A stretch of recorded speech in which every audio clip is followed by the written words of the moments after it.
Hello and welcome to today's Magnetic Muse episode number 6, where I'm joined by Rachel Maria Bell and myself, Jessica Ann, exploring how astrology and gene keys can help us to understand our unique love blueprint.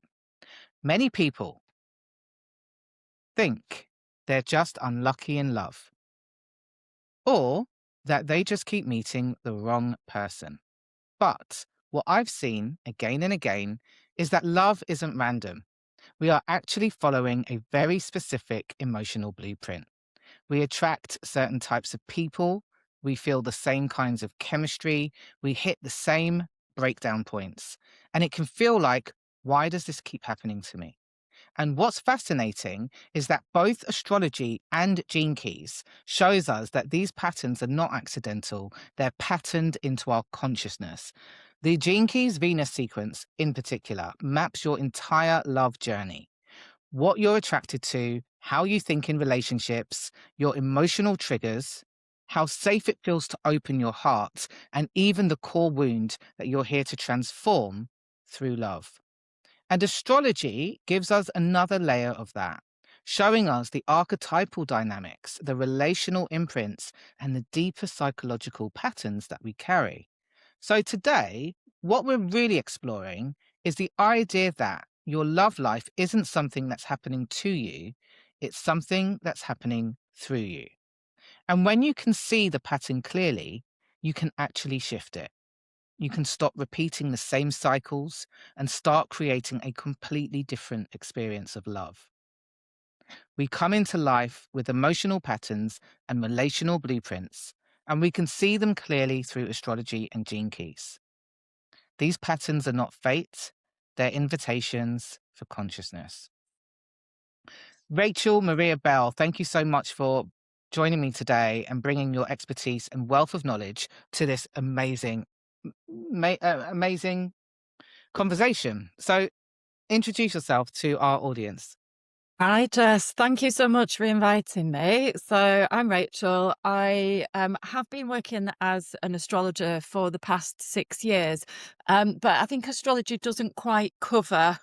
That's the modality. It doesn't quite cover what I actually do and who I work with. So I only have been working with very spiritually gifted people who see themselves and know themselves to be multidimensional beings, receiving higher dimensional information, and so often carrying these big, complex soul missions. And it requires completely different thinking, leadership, ways of orientating yourself, showing up for yourself, identity, Wow. and navigating human life and conversations and relationships. All of it, it spans into all of life. And astrology, thank goodness, is my favorite and preferred framework because it gives us access to the whole sky, the whole planetary system, the whole what are we doing as individuals and as a collective. So, yes, I'm here in capacity as astrologer, but also with that multidimensional spiritual perspective. Amazing. And so we came together on this topic because, oh, let's charge my thing. Sorry, my because I went very, very deep into the Venus sequence. Well, I was drawn into the Venus sequence when my life brought me back into focusing deeply on a pattern that kept showing up in my intimate partnership. And 7 years before, I had consistently, from the very young age, repeated the pattern of attracting deeply abusive, violent men. And there was a certain quality to that relationship. It was always the same, where they were very, very, it was a narcissistic dynamic. And it was only when I experienced the final time when I was working as a secondary school teacher, a deputy head of a school, consultant of a school, leading a school, where I had another experience where this pattern showed up in my life. And that was the alarm bell for me. I was like, what is going on? Why am I so educated, so intelligent, so powerful in my public life, but I keep attracting this exact same emotional dynamic? And I went to Thailand and I started my shadow work and my awakening journey. And that was when I first came across the internalized information coming directly from my higher self, that I was born into this dynamic so that I could resolve this particular pattern. And I went deeply into this journey of exploring that. This was before Gene Keys. So 7 years go by and I choose celibacy because I really am on a journey of individuation. I'm on a journey of self-actualization and really learning who I am. And what was interesting is that one of the things that I realized, one of the patterns that was real for me, was that I was deeply avoidant. I was attracting these avoidant energies that were much darker than me because there was other things. But ultimately, the crux of it was I would choose men that I would never commit to because I was avoidant, because I didn't want that, because I felt enmeshed and engulfed. And so I resolved all of that. And then in 2024, I decided I wanted sacred union. This ache came through me. This knowing was like, it was just so, so strong, deeply higher self led. And it was, okay, you're ready to open up to sacred union. And I sat down and I literally was like, I don't know how to do that. I don't know how to be in relationship. And I don't know how to connect with a healthy partner. So I had a self-trust issue at that point, I realized, and literally Goddess came to me. I have a specific guide called Goddess Sifu, and it was just, the downloads were so clear. She's like, literally, I am going to guide you directly in how to cultivate and live from your high feminine energy. So what happened was that January, I'm standing at a bus stop. I decide I've taken a year out. I'm in a 7 year in numerology, and I take a year out and I say, right, um, I'm going to go and do some supply work. So I'm standing at the bus stop waiting for this bus, and this man comes off the bus and hears me speak to the bus driver and say, "Oh, does this go to wherever?" Anyway, he walks off and he comes back and he's like, "Hey, I just heard you ask this question and I can give you the answer." So he uses that he's a fourth line as well, and strikes a conversation. And it was really nice. He had love in his eyes. It was very kind. Anyway, next thing you know, the next day he turns up again. And he's on the same bus. So we meet every morning and he's like, "Oh, hello." And it was raining. Really lovely guy. And he holds the umbrella up for me for the whole time until my bus comes and we're talking. And it was like really, really nice. At that time, an ex, a ghost of lovers past, that's what I'm calling them, because there's 3 turned up and then a bonus 4th, all came to mirror to me what needed to evolve in order for me to meet my sacred partnership or to be prepared for this sacred union. So I I get this call from this guy, Ghost of Lovers Past number 3, on the 13th of January. I am gobsmacked that he's called me after 10 years, because the last time we met, I'd fallen deeply in love. We'd gone to Thailand. I never saw him again once he left the plane. Once we walked away from the airport together, I never saw him again. And I was called a week later by his wife, which I didn't know he had. And his story was at the time that I'm going back to raise my son, who was 1 year old, and that's why. Anyway, his wife found out because he had left, and I don't know whether this was on purpose or not, but he had left the tickets out, so it had my contact details, like my name, the hotel, everything was on there. The booking information. So she'd found that. Anyway, I find out that he is married, and so the 4 months that we've spent together, what felt like love was probably just my intensity and my attraction, um, it all was just like, okay, this is wild. So I went on a deep journey of mourning. And then what happened was I attracted the 2 same baseline, 2 separate men, same pattern, abusive, narcissistic, got robbed. Many things happened, many things which I won't go into, beaten, blah, blah, blah. And so he calls me, and my root chakra and my sacral chakra explode. Like I've never felt life force energy going through it. Now I'm 11 in numerology. I'm, you know, I'm on this spiritual path, and I'm getting synchronicities. I'm thinking this is like a soulmate. This is like, and I'm creating the fantasy now. I'm creating this fantasy that he's come back. We're going to live happily ever after. This is, but I knew it was also initiation. I was very clear that I knew it was an initiation. The words that kept going through my mind was rewire your desire. Rewire your desire. So I knew that my guides and my higher self were guiding me to say, you are being taken through an initiation to observe something in this connection. So I'm given two men. I'm not attracted to the one who's inviting me and initiating and investing his energy into me. He's inviting me to dates. He's planning. He's decisive. He's clear. He's in his healthy masculine energy. He's investing in me in terms of helping me with my personal training. He's just everything I said I wanted in terms of, but was I attracted to that? No.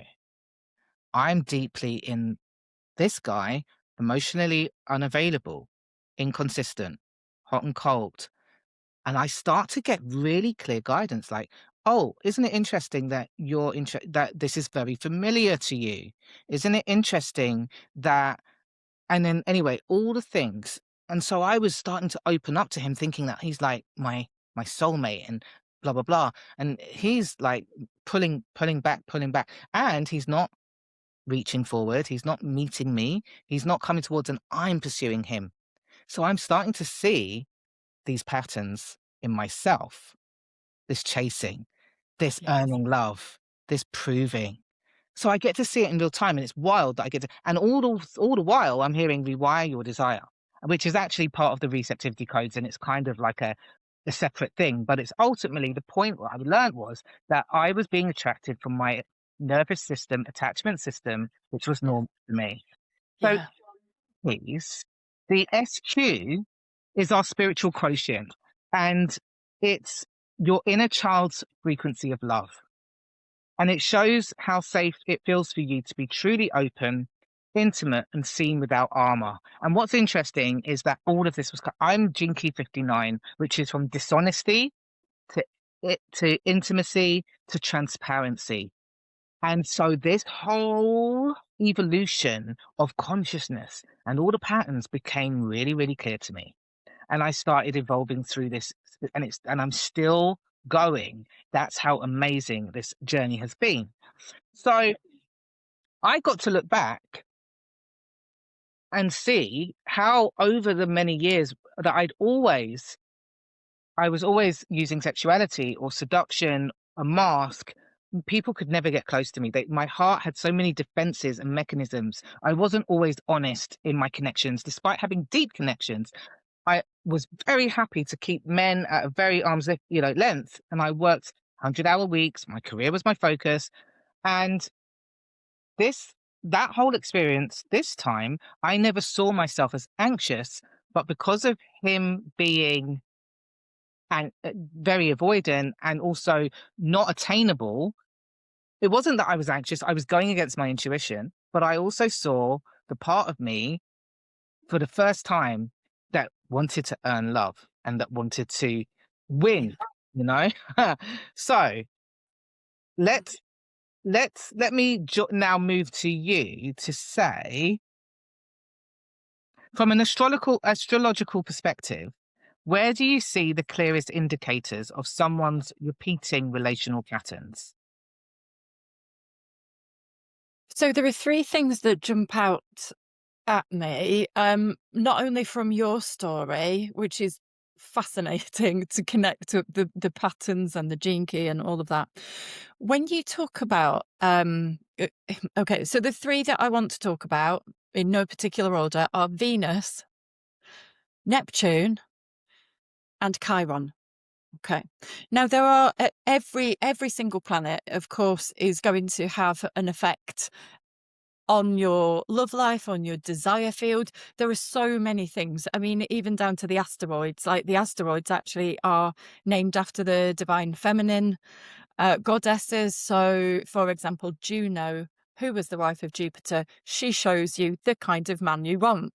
Now, she could be sitting there, like in my chart, she's sitting there in Aquarius, totally on her own, totally unaspected, looking for this complete weirdo, when the rest of my chart's like, oh, Venus in Taurus, hey, just cook for me, it'll all be all right. So there can be some disparate coding that we need to get our heads around and to really work out what the interplay is of that. However, if we start with Venus as as a as a female being, as a woman, we are attracting through our Venus. So it's the seat of what we value in others, how we show our love, what we're doing, how we're magnetizing, and those unconscious charm signals that we're giving out. And we've been doing that since we were born, right? So it's like, how are we getting love? How is our inner child getting love? And we don't know we're doing it. We're just like, like attracting through that. Yeah. So by becoming conscious about raising the frequency of our Venus, we can see how it plays out through our lives. And what I tend to look at is, first of all, the sign. So, you know, what sign of the zodiac is your Venus in? Therefore, that gives the characteristics and the flavor of how you're being expressed as your Venus. And then the aspects caused by other planets. So, as an example from my own chart, my Uranus, so how I receive higher dimensional um, information, that is exactly opposite my Venus. So, that has been one of my biggest woundings in my relationship. So, you know, my Venus is over here just going, hey, I'm in Taurus. I just want to be comfy. I just want to settle down. I just want to be loyal. I'd never cheat. I don't want a guy who would cheat on me. Just, you know, make everything cozy and lovely. And then over here, there's this complete freak code of all of the multidimensional stuff going on. And it doesn't sit right with the person who's just ready to lean back and go, just cook for me, because there's actually so much going on, like this threatening level of IQ and like expanded, but you know, mental awareness of higher dimensional stuff, that a guy's just like literally sitting across from the breakfast table from you. He's like, you're coming out of ceremony. What is this? So there's that jarring. So we'd be looking at, you know, oppositions where there's some sort of jarring, where you're dealing with extremes. When I read charts of people who have their Venus and Mars and Moon in complementary signs to each other, they tend to have an easier time in relationship. It's like they know who they are on an inner level, and they know that what they're putting their energy into, Mars, and how they want to receive, Venus, and how they feel inside, Moon, it all just adds up. And they're looking at other people going, why are you making relationships so hard?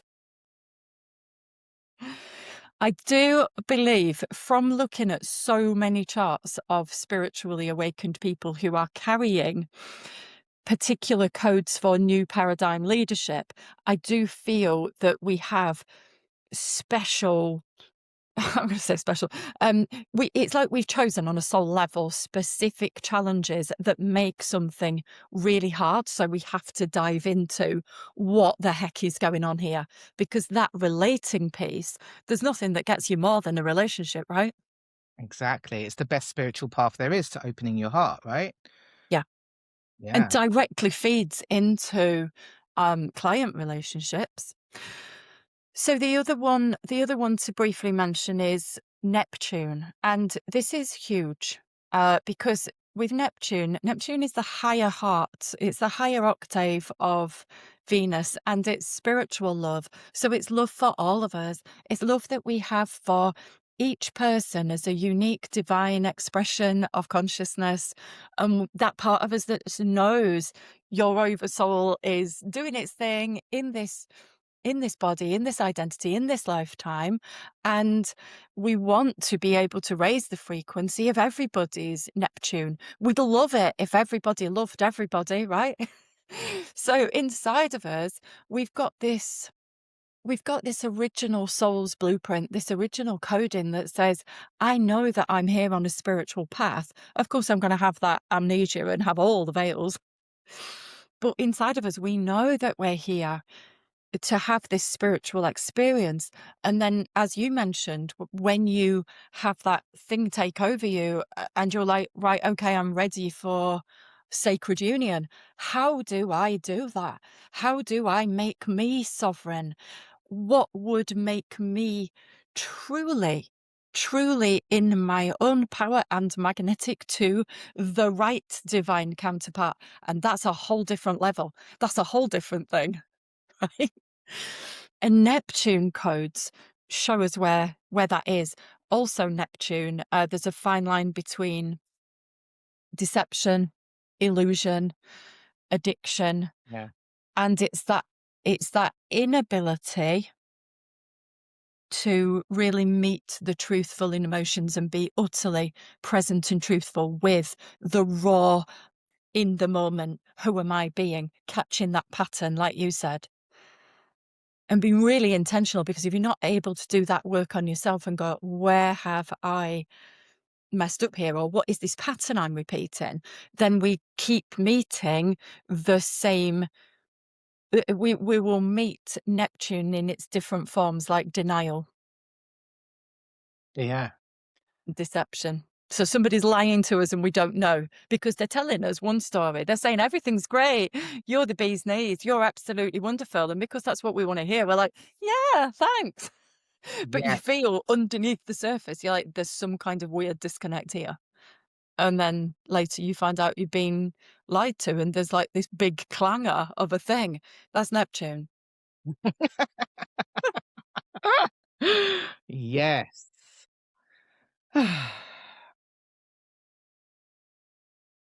My Venus is 50 in Gene Keys, and gate 50 is Venus is in 50, but I also have Venus twice in Pluto. So 50, the theme is huge for me.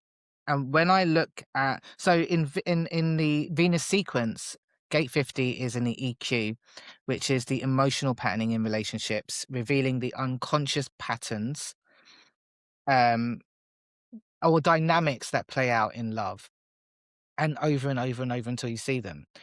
So it's going back to that thing of, I feel that we are actually placed. So in Gene Keys, it tells us where we have internalized certain beliefs, certain ideas and perceptions and nervous system imprints based on our inner child, based on patterns, based on etc., subconscious beliefs and assumptions about who we are, our value, our attachment from different age points. So for the SQ, it's between the ages of 0 and 7, right? So that really powerful phrase. And then, so when your attachment wiring is formulating, so then you have one of them is from the ages of 7 to 14, and then it's 14 to 21. So what that leads me to think about and really want the audience to understand is that when you are ready to, and your soul is calling you for conscious partnership, because that's the kind of people that I work with. It's literally not about, for me, the work I do at this stage is not how do I get the man, it's how do I become internally whole and congruent and sovereign and develop my inner union within myself. So I am not moving from self-worth, a lack of self-worth. So I'm not moving from these patterns of consciousness that I've created to move through, so that I can actually move from a place of deep, deep power and deep unconditional love for myself and for others, but with discernment, with those boundaries. And the point I'm seeing is that I feel that we have literally come into the exact dynamics in our family of origin that we needed to be able to navigate this pathway through to to its evolved energy. How do you feel about that? I think you're absolutely right. Yeah. Yeah. I agree. I agree with you. And what I often say is that we will live and play in the opposite energy to the one. It's almost like an extra polar extreme.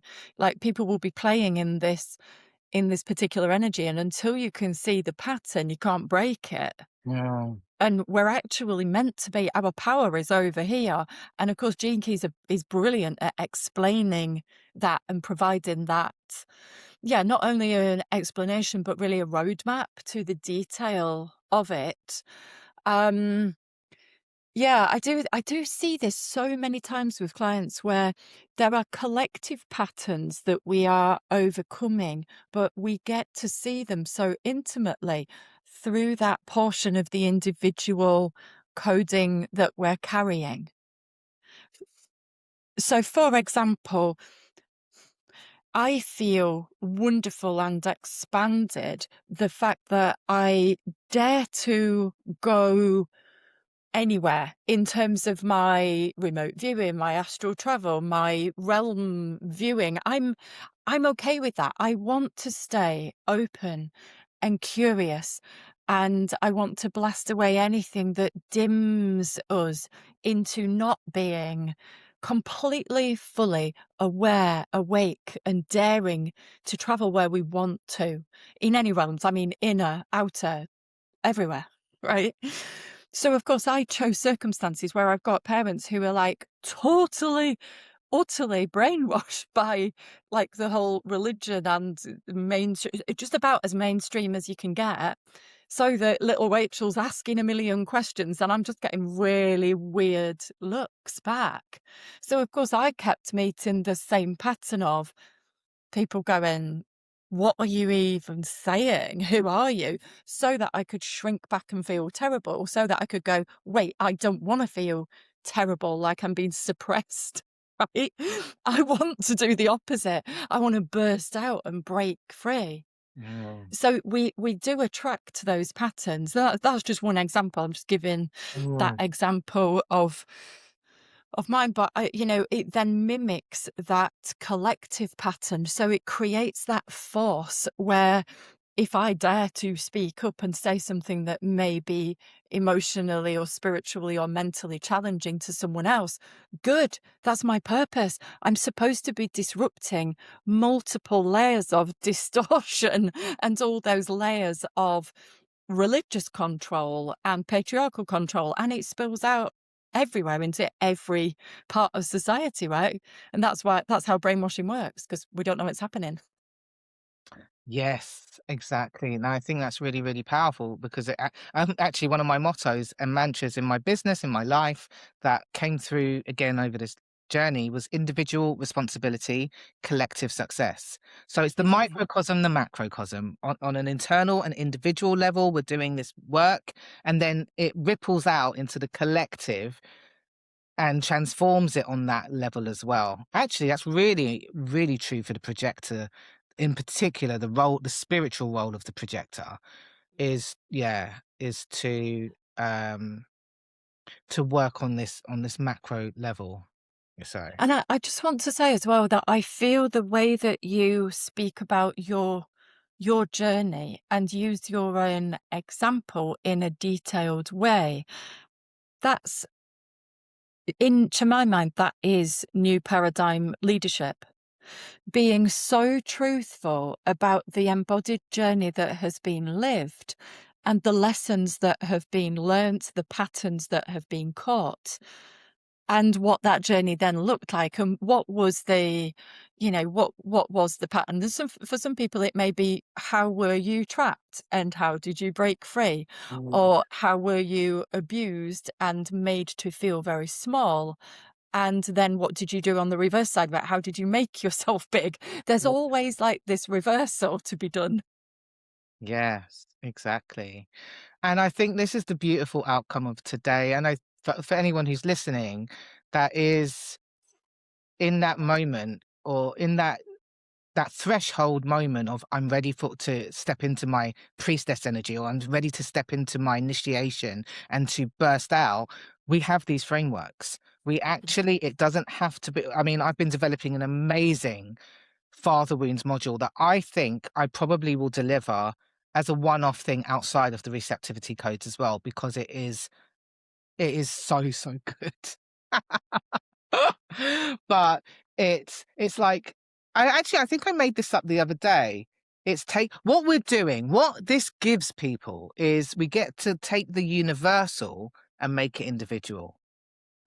So these universal attachment issues or patterns, or a man breadcrumbs you, or like, think symptoms. When we look at symptoms, attachment, say anxious attachment symptoms, or not wanting to uh stay in a dynamic, but you find yourself waiting because you think he might change. Like, these are symptoms. So we have these universal symptoms that all of us can speak about if we've experienced them. But what I love is how we can take that universal and make it very individual. And so we can tailor and zoom right in to your consciousness and to evolve it and work on an energetic level. And the thing about the gene keys is it's where my work has always guided me to the whole body. What would I call this body again? Like, so the mental body, the emotional body, the energetic body. I, over the last 7 years, have been guided to develop my methodologies to work on each level and layer of the etheric bodies. And so when I finally, and this is the thing, when you finally come to Gene Keys and you go, oh, it's because I've developed the tools to be able to actually, it helps someone to rise through this and embody, not on a mental level alone, but actually working through each and every level of consciousness, layer and Yeah. consciousness, you see. And then when I saw the patterns, I was like, this is absolutely amazing. And that's where the power is, isn't it? It's in the changed behavior, in the life, in the life of the individual, and in the daily decisions that you make to show up and do something different, to keep catching yourself out. Let me see if there's anything that I'd love to ask.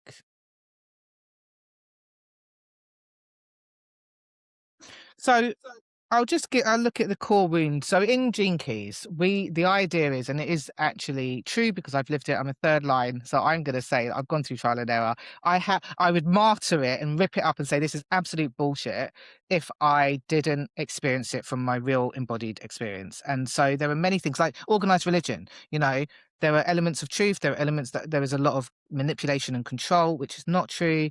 And my mum was a priest in the Church of England, but only much later in life. So this wasn't the true case for me growing up. We had a very interesting foundational life.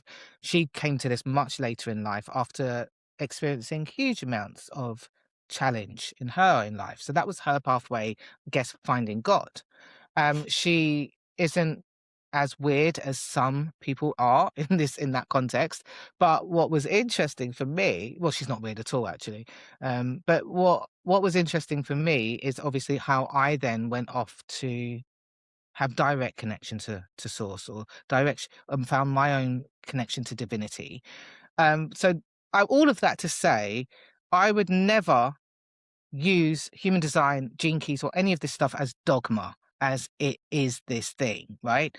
All I want to say, though, is that I know that I did bring a wound into this incarnation, and I have been allowed, or have found myself on the path of evolving that for myself and for the collective and for planetary transformation as a new paradigm leader. And part of that, we find it when I do business by design, or give people their genius readings. We're looking at vocation because that's the core talent, but it is at first a wound. So mine is Gene Key 40. It's moving out of exhaustion, overgiving, depletion, codependency, again, all linked to proving worth. And this is why in my other podcast, The Sovereign CEO, and the work that I do with entrepreneurs, again, to expand in business, it all comes down to the same thing. It's about how do these patterns play out? Because what I Yes. found was when my nervous system was wired for breadcrumbs from men, I was receiving breadcrumbs in my money because it's the same absolute pattern wiring in that nervous system. So you evolve 100%. right. So you evolve it there, you elevate it everywhere. One Yeah. one pattern, multiple domains in your life. Yes. And so for me, Gene Key 40 is my vocation. It's my biggest talent. I'm here to help people to stop working from depletion, stop living this distorted masculine template, learn to create from flow over force, learn, oh, okay, I can master my energetics through my human design. That gives me the clues, the territory, the map, and I can create in a sustainable way. That's in my creativity, in how I create wealth. But also, how is this pattern showing up in how, why was I working 100-hour weeks? Why was I trying to prove my worth? Oh, because there's this deep belief that I have to earn love. I have to work hard for the money. I have to prove my value. And once you get that, we get we dissolve it, integrate it, evolve it everywhere. So in Gene Keys, it works in the Venus sequence. In the theme is in the vocation sphere. For you, what placements tend to show where someone might overgive, overstay, or feel like they have to earn love? If that shows up, because does that show up in their chart? Yes, it does. Well, Chiron is the wound, Mm. but we also call it like the wounded healer. It's a little bit limited because what I will always say about your Chiron placement is that it really hurts. That's what wounds do. They hurt to the core. And, the mythological archetypal story of Chiron is absolutely horrific. Go look it up. It's horrendous. And so it is actually our deepest suffering where we just want to go, no, no, I don't want to work on it because it's too hard. It's where we it's where we shut down, where we avoid. And of course, those are the places where if you're avoiding, then you're not even getting to it. So Chiron shows us that. It shows us whereabouts it plays out in the house side. Sorry, the house shows us which area of life it's showing up.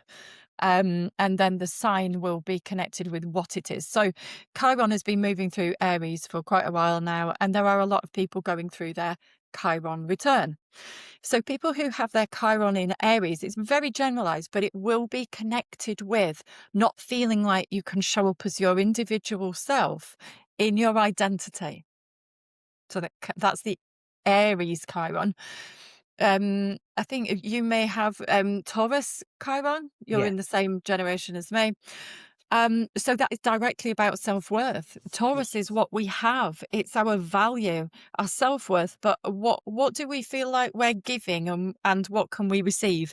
Or are we over giving? Yeah. So it's like constantly in depletion. So Yeah. it's bringing back that sovereign energy into the self to nourish the self and teaching from that place. That's so beautiful. I'm feeling just the warmth of absolute joy because again, I feel like once you get this, it it really it just becomes, even though you do still go through grief and pain, it becomes a much more powerful uh mm, approach. It just becomes much more exciting when you go, actually, this could be the game. It's like a game of life where I can actually just move through this.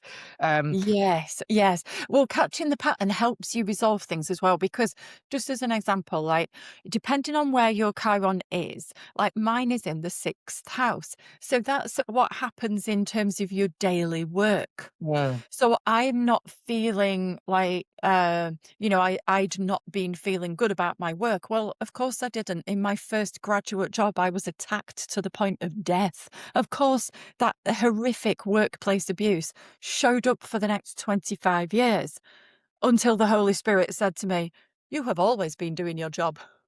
And I went, wait a minute, I had a different assignment on Earth. I was not meant to survive and produce in a patriarchal, dying end of capitalism shit world. Of course, it was like, make the reversal, right? You're here to do and teach and be something else. So it will show us where it shows up. Now, if somebody has their Chiron in seventh house of relationships, it will show up in your relationships.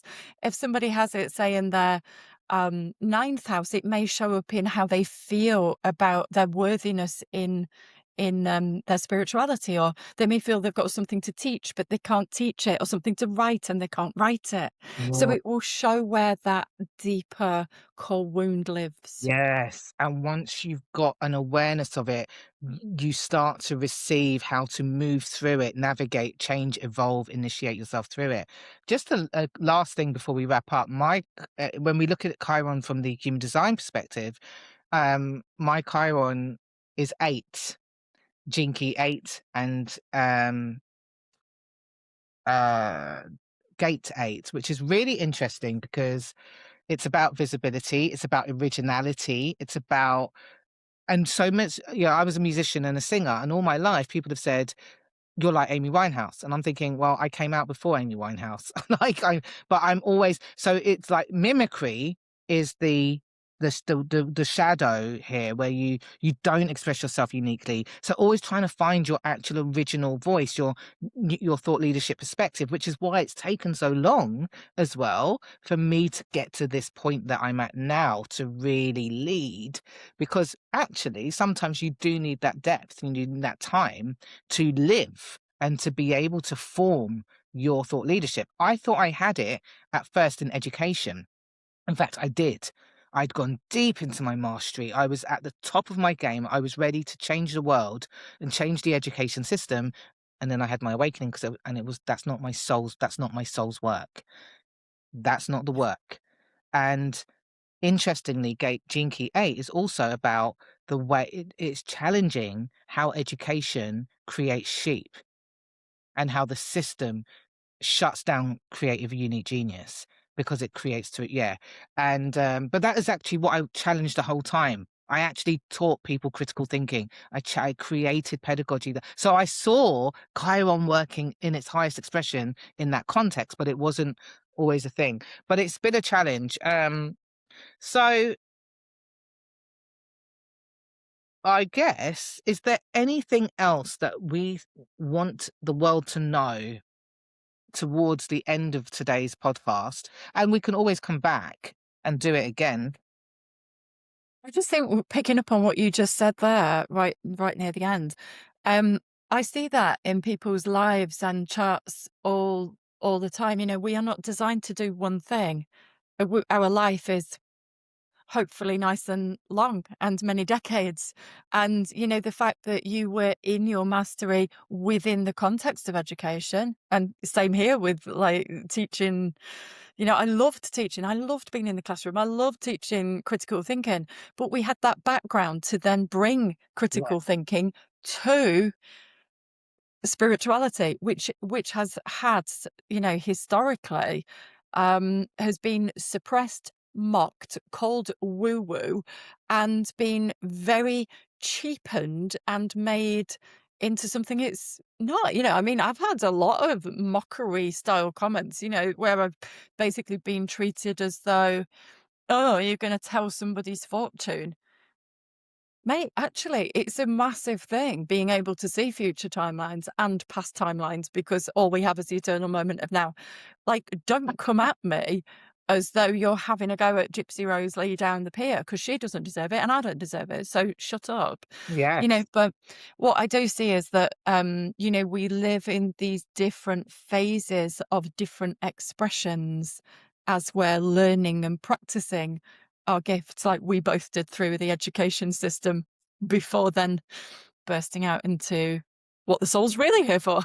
What I love is this is one of the things that have drawn me to you as well. I know you're a 4-1 and I'm a 1-3. And so that one line resonance, in fact, you're my fractal because ones and fives are my fractals. So there was that resonance as well. Like truly, like with the fractal thing, this is the beauty again about not anti-marketing, but actually as spiritual entrepreneurs, not following like tactics and stuff, actually just standing in your power, in your message, in your thought leadership, your transmission. You are a transmitter. And when you stand with that, oh, I just got chills. Oh, you will, as you speak, you're literally people who are your fractals feel it on a deep cellular level. There is nothing to convince. Your Mm. people feel it. And so I felt that with you. But I also just love how concise and how you speak. And that is from education. But for me, and I don't know about your programs or how you deliver all of them, but I had a client, a projector as well, who came to me. Well, we did marketing. She was a projector. We did her marketing, her branding, and beautiful human design, Jinky style. And she came the other day, we were just nailing her positioning again and what her message, again, coming out and what's the real message that I'm here to express. And she said, one thing I love about you is that you're an educator.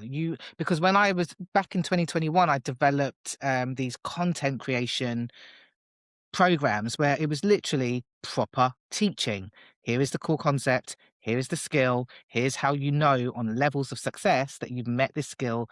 Here is the example. Here's the actual way, the thinking steps to approach it and develop this and then show up using it. So teaching the elements of something that is super valuable. And I think I've always been great at curriculum design anyway. It's literally one of my gifts. But when we look at Gene Key 9, that precision and that being able to reduce complex ideas and organize them and sequence them and deliver it in a way that people can embody, grasp, and use, that is very unique. And it's really important, I think, in so many of the coaching spaces. I have bought so many coaching programs where I'm like, I've actually had to reorganize all of the information because it's just someone dropping this verbal diarrhea and it's not coherent. It's just loads of random ideas that aren't structured, sequenced, and delivered. And I'm just going to blow my own horn here and say, in the receptivity codes, what I have developed is frameworks, it's structure, and it's strategically taking you on a journey that I don't think people will find in other places. You might find I actually bought something, it's not to look down on other people because there's bits of gems in there, but to sit down for 2 hours and listen to someone read off a fucking slide, it's like, It's not good. I know, I've seen it. I've seen it a lot.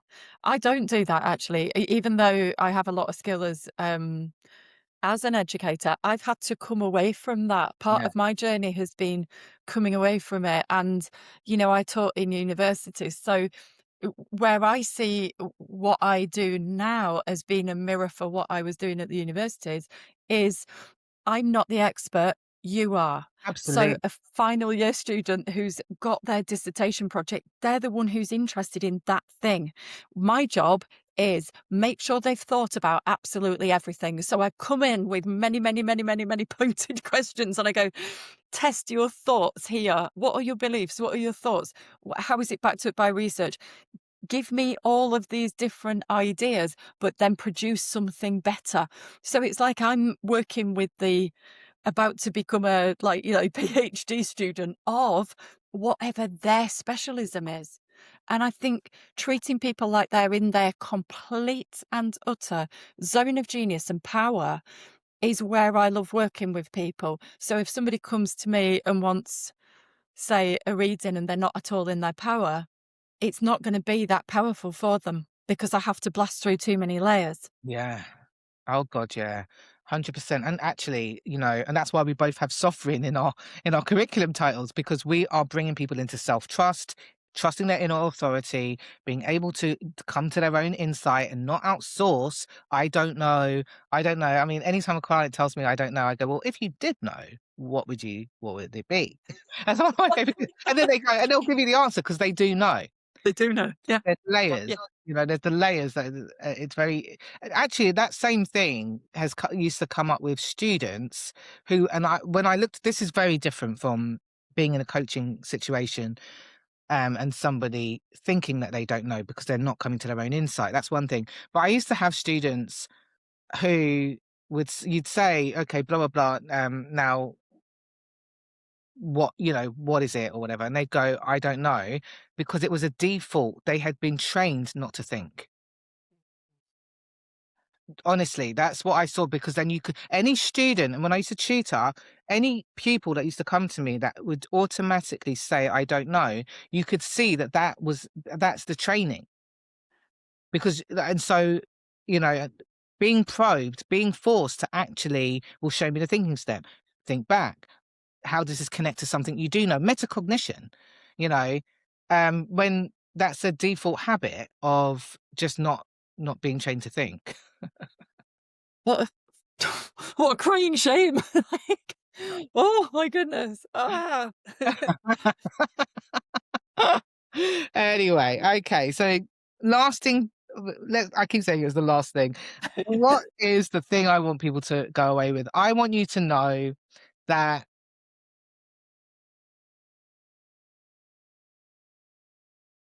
you are deeply loved, you are whole, and you are powerful, and there are patterns that you have internalized and beliefs that you have taken on along the way that are not true, and they do not need to be a life sentence. You can choose your identity, select that identity at any moment in time.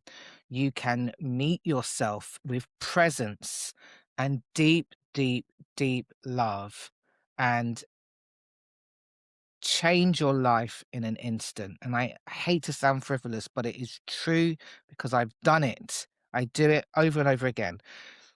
And so I want you to know that there are, if you have chat, if you're ready for conscious partnership and you're ready for sacred union, and you are tired of repeating those patterns in your intimate partnerships, and you're ready to awaken your intimacy, to start building from self trust, to cultivate conscious partnership with yourself and others in business and in love, join the receptivity codes. And for Rachel, what do you want people to know, and how can they get hold of you? Well, if anybody listening is feeling that they have been mispositioned and there's more that they have to offer, there is more that they are carrying than they have been expressing and able to fulfill. That's the people I work with. And my entry place is Sovereign Calibration, which is a 30-day immersion for leaders carrying big, complex soul missions. And you just feel like nobody's got you in the size and nature and complexity.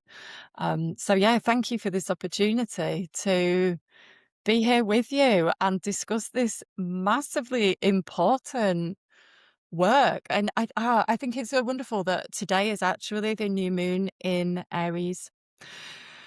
So there has never been a better day when there are 7 planets in Aries as well, all leading us forward as the divine, sacred, courageous, brave, sovereign individual that we all are.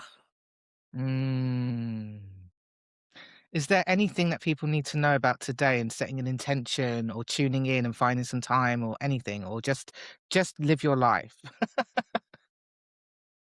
Just live your life. Live your life. Make the decision. Be raw, be real, be uncomfortable. Make the decision. Go do it. Yeah. Thank you, thank you, thank you. Thank you for being here today. As always, I like people to share if this is something you want to share and amplify, or in the comments, leave a comment, ask a question. Let's get the conversation going. Let's build community. Let's transform the world one person at a time. Sending you so much love. Bye.